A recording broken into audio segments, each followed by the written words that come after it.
चौधरी हमजा गुजर साहब ਨੂੰ ਕਿ ਜਨਾਬ ਸਾਡੇ ਪੰਡਾਲ ਦੇ ਵਿੱਚ ਸਾਡੇ ਵੀਰ ਦੀ ਸ਼ਾਦੀ ਦੇ ਵਿੱਚ ਤਸ਼ਰੀਫ ਲੈ ਆਏ ਨੇ।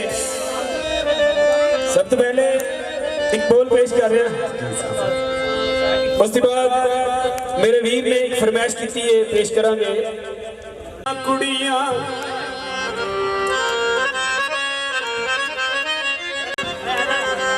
ਜੀ हमजा साहब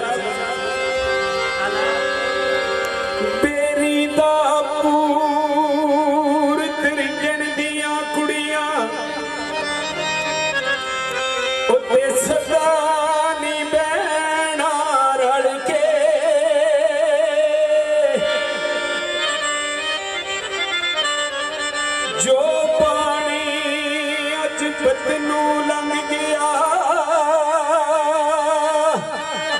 ओने फेर नहीं आना पड़ के।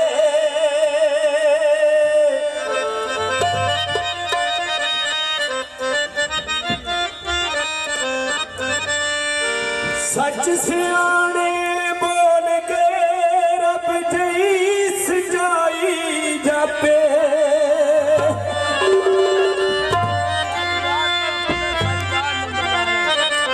सच सियाने बोल के रब जई सचाई जाते हो, दिन रंग नहीं लगने दीवा हुस्न जवानी के बापे।